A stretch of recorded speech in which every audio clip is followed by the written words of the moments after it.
होते थे। कौन है जी? देने वाली अल्लाह की समीना, ज़ात है, अस्सलाम लेकिन वालेकुम। हाँ, भूरे वाला से। अल्लाह का शुक्र, ठीक है, आप ठीक हैं? हाँ जी ठीक, अल्लाह का शुक्र, माशाल्लाह आपका प्रोग्राम बहुत अच्छा है। बहुत शुक्रिया। बताएं समीना, क्या प्रॉब्लम है? मैम, मेरी ना बेटी है 5.5 साल की है। जी जी। उसको ना शुरू से कब्ज का मसला है। अच्छा। तो 4 दिन बाद वो पखाना करती है। उसकी मैंने इतनी मेडिसिन ली है लेकिन उसको फर्क ही नहीं पड़ रहा। हर वक्त उसके पेट में ना पेन रहती है और कहती है मम्मा मेरा उल्टी जैसा मुंह रहता है, मुझे उल्टी आ रही है। अल्लाह छोटी, अल्लाह अल्लाह। और खाती भी अच्छे तरीके से नहीं ना, बच्चा खाता है वो खाती भी नहीं है कुछ, बस थोड़ा बहुत 2-3 लुकमे खा लिए बस, ऐसे है मैम। ठीक है ठीक है, मैं पूछती हूँ जी। गालिब, 3 चीज़ें, इन बच्ची का भी जवाब आपको मिल जाएगा, कॉन्स्टिपेशन के लिए भी इंशाल्लाह बात करता हूँ। सबसे पहले देखें वायरल इन्फेक्शंस आजकल बहुत हैं, जिस पर हमारा टॉपिक भी है। बदकिस्मती से हम 90% डॉक्टर्स भी ये गलती कर रहे हैं और कुछ हम सेल्फ मेडिकेशन इस तरह की कर रहे होते हैं जिसमें एंटीबायोटिक का बिला ज़रूरत इस्तेमाल, ये एक बहुत ज़्यादा नुकसानदेह अमल है जो हमें इम्यूनो कॉम्प्रोमाइज़ कर रहा है और हमारी इम्यूनिटी को मुस्तकिल ख़राब कर रहा है। ये आपकी ज़्यादा एंटीबायोटिक लेने से एक तरफ हम खुद कह रहे हैं ये वायरल इन्फेक्शन है, बैक्टीरियल इन्फेक्शन नहीं है, दूसरी तरफ वही डॉक्टर 10-10 दिन 8-8 दिन की एंटीबायोटिक 7-7 दिन की एंटीबायोटिक लिख के दे रहा है। माजरत के साथ एक छोटी सी बात करूँ, एक खातून कल मेरे पास आई, उनको किसी जगह का एक इन्फेक्शन था जिसका उन्होंने कल्चर टेस्ट करवाया। कल्चर टेस्ट में लिखा हुआ है नो ग्रोथ। जो कल्चर टेस्ट के दरमियान जो रिपोर्टिंग टाइम है उस दरमियान उन्होंने जो भी एंटीबायोटिक ले ली, लेकिन नो ग्रोथ के बावजूद डॉक्टर ने उनको 15 डेज की एंटीबायोटिक लिख के दिया, ये कह के कि तुम्हें बहुत शदीद इन्फेक्शन है बैक्टीरियल। ओह माय गॉड, कल की बात कर, ओह माय गॉड। बात यह है कि चीज़ें जो है जैसे डॉक्टर साहब भी फरमा रहे थे कि क्वैक्स कह लें, या मैं माजरत के साथ एक वर्ड यूज़ करूंगा कि हमारे यहाँ जो गली में डॉक्टर्स होते हैं शायद वो अपने आप को नई जितनी भी रिसर्चेज हैं उससे नो हाउ नहीं रखते। वो क्या, और साथ में कहते बिजनेस नहीं आ रहा तो चलो मैं और मेरे पास आते रहे, वो अलग बात है। जैसे मैकेनिक के पास हम जाते हैं ना गाड़ी ठीक करवाने के लिए, वो अगर एक चीज़ ठीक करते हैं दूसरी चीज़ हल्की सी खराब कर देगा कि दोबारा मेरे पास है। तो बात सारी ये है कि जो भी ट्रीटमेंट है वो ज़रूर लेना चाहिए, लेकिन ज़रूरत के तहत लेना चाहिए। और सबसे ज़्यादा हमारे यहाँ आजकल माँ बाप भी थोड़े से ऐसे हो गए, जल्दबाजी के चक्कर में कहते नहीं एंटीबायोटिक दे दो, एंटीबायोटिक असर करे तो दें, वरना ज़रूरत नहीं है। वायरल इन्फेक्शंस, एक छोटी सी कहावत है, अगर वायरल इन्फेक्शंस के लिए दवा दी जाए तो वो जो है वो 1 वीक में ठीक हो जाता है, और अगर ना दी जाए तो वो 7 डेज लेता है। बात एक ही है, अमल बहुत बातों का फर्क है। अच्छा, क्योंकि वो 1 था वो 7 डेज आ गया ना। गट हेल्थ, स्टमक इश्यूज़ किसी भी किस्म के हों, लंग्स का कोई इशू हो, ब्रोंकाइटिस हो, खांसी हो रही हो, बलगम हो रही हो, रसूलुल्लाह सल्लल्लाहु अलैहि वसल्लम ने फरमाया कि जो शख्स नहार मुँह दिन महीने में 3 से 4 मरतबा शहद चाट लेगा उसको कोई बड़ी बीमारी लाहक नहीं होगी। ये वो बात है जो कि बेस्ट ऑफ ऑल रेमेडीज़ है आपकी इम्यूनिटी के लिए, आपकी गट हेल्थ के लिए, आपके हज़म के निज़ाम के लिए, आपके chest infection, throat infection, XYZ।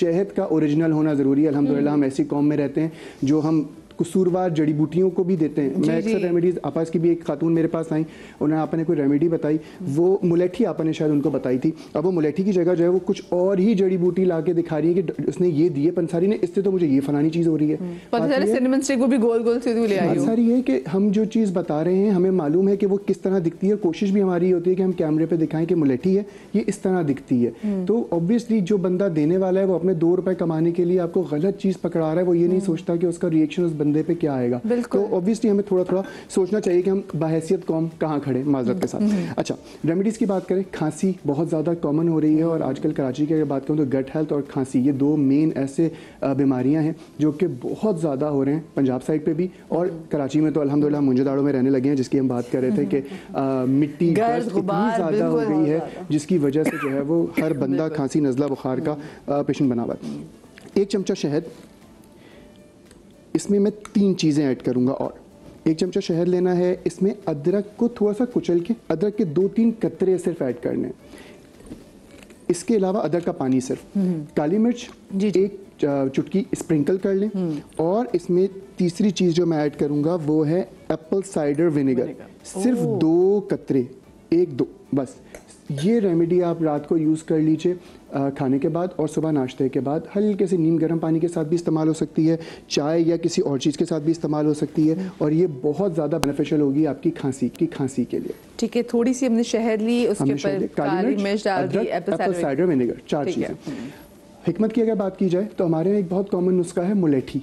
मुलेठी अक्सर लोग पहले खांसी हो रही है, बलगम हो रहा है तो पान में डाल के खाते थे, उसकी अफादियत बहुत ज़्यादा है और वो ली जा सकती है। मुलेठी कुछ इस तरह की दिखती है और अगर उसके पाउडर की बात करूँ तो वो तकरीबन इस तरह का होता है, थोड़ा सा डस्टी डस्टी सा होता है और इसके साथ साथ जो है वो थोड़ा सा मीठा होता है टेस्ट डस्टी, ऐसा लगा कोई स्पेल की तरह बाहर आया। तो वो इस तरह होता है और ये एक बेहतरीन दवा है खांसी के लिए। ठीक है। जड़ी बूटियों की बात करूं तो एक बहुत ज़्यादा बेहतरीन नुस्खा है आजकल की खांसी के लिए, जिसको हम बार्किंग कफ या वूपिंग कफ कहते हैं, जो अंदर से बलगम का एक टुकड़ा टाइप फंस जाता है, वो जब तक नहीं निकले तब तक सुकून नहीं मिलता, वो बहुत ज़्यादा प्रॉब्लमेटिक हो रहा होता है और कुछ लोगों को उसकी वजह से वॉमिट भी हो जाती है और जो है अजीब सी कैफियत होती है मतली की।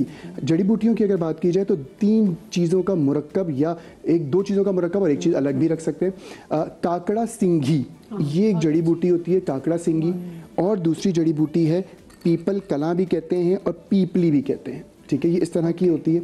इन दोनों चीज़ों का हम वज़न पाउडर बनाकर रख लें और ये 1 चुटकी 1 चमचा शहद में मिला के देना स्टार्ट कर दें। कोई भी एज है, आफ्टर 4 इयर्स ऑफ एज आप ये दे सकते हैं और जैसी भी खांसी हो, अल्लाह ने चाहा तो इंशाल्लाह 3 दिन के अंदर अंदर इंशाल्लाह बिल्कुल बेहतर हो जाएगी। और ये मैं तो कहता हूँ घर में आजकल होनी चाहिए दोनों जड़ी बूटियाँ, किसी भी 1 चुटकी शहद में डाल के दे दें। वो करके कैमरे में दिखा भी दे दोनों पकड़ के, ये काकड़ा सिंघी है इस तरह की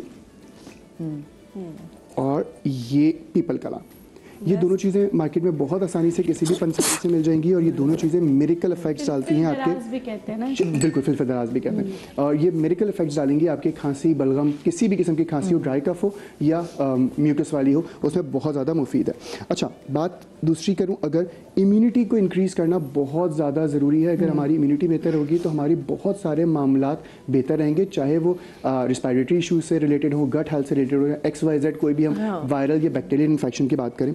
हल्दी दूध नॉर्मली हम लोग चोट लग जाए, कोई एक्सीडेंट हो जाए या खुदा ना खास्ता कोई ऐसी चीज़ हो तो ही इस्तेमाल करते हैं, या हड्डियों का दर्द हो तो इस्तेमाल हो रहा होता है, बट इसके बहुत अच्छे रिजल्ट्स हैं अगर हम इसको हल्दी दूध, जैसे मैंने दूध लिया 1 चाय का चमचा।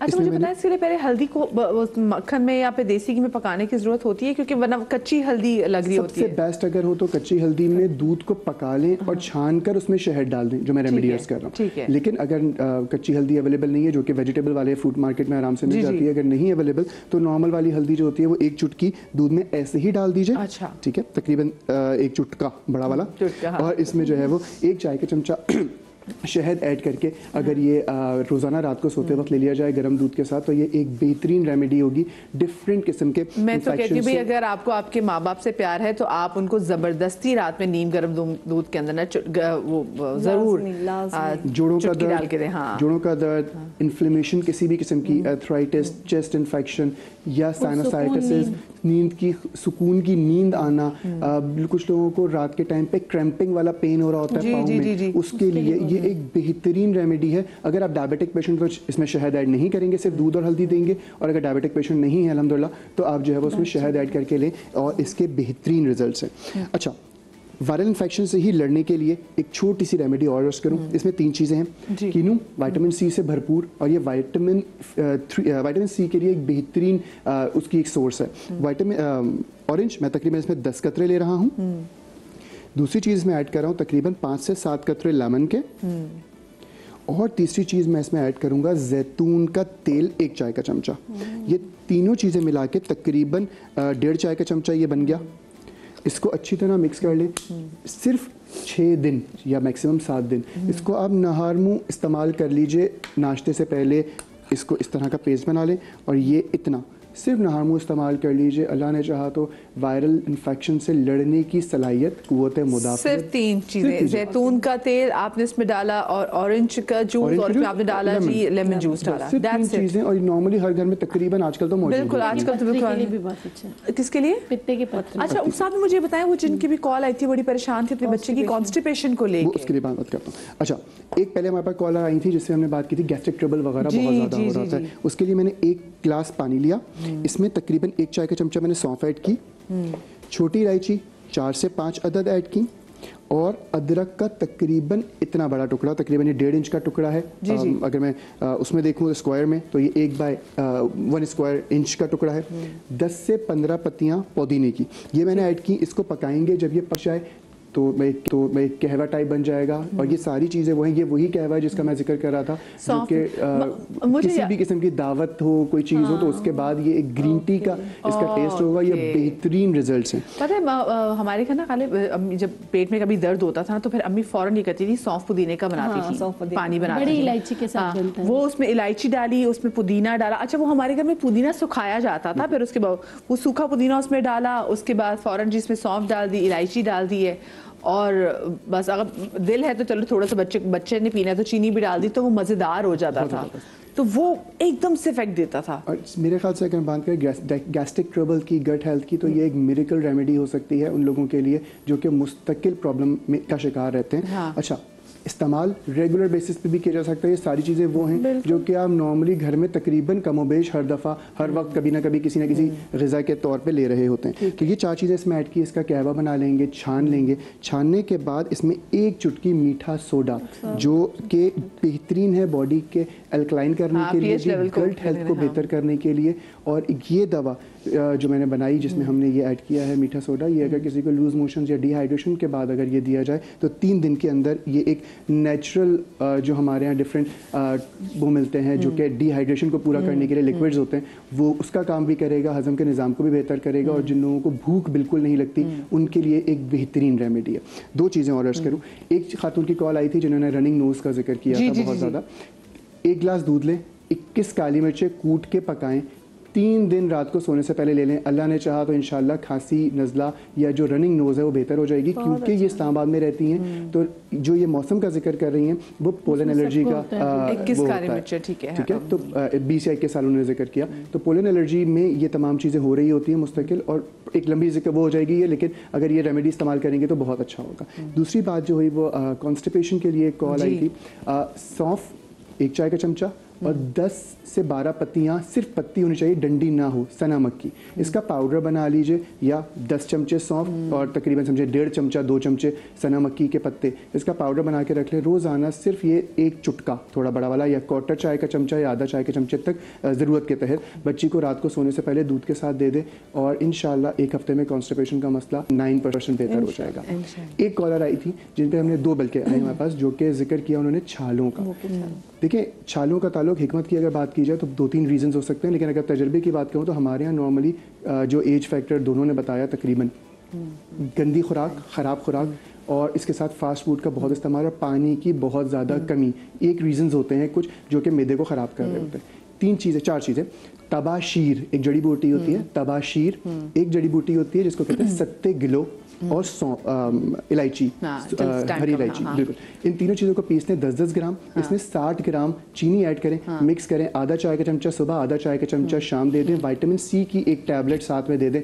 3 से 4 दिन में अल्लाह ने चाहा तो छाले बिल्कुल ठीक हो। इंशाल्लाह बड़े जी आपके फल भी आए हैं इस मौसम के, वो फलों को एंजॉय करें ताकि आप बहुत सारी वायरल बीमारी से बच सके। अपना बहुत सारा ख्याल रखिएगा, शाद रहिए, आबाद रहिए। छाली से भी दूर है, जिससे अभी वो बात कर रहे हैं कि छालियाँ खाने से बहुत सारे मुंह पे छाले निकलते हैं, प्रॉब्लम होती है, फिर गैस की प्रॉब्लम होती है। ये सब चीज़ का ख्याल रखना है। शाद रहे, आबाद रहे, अल्लाह पाक आपको औलाद के गम से महफूज रखे, ज़िंदगी दी। तो कल मिलेंगे, अल्लाह हाफ़िज़।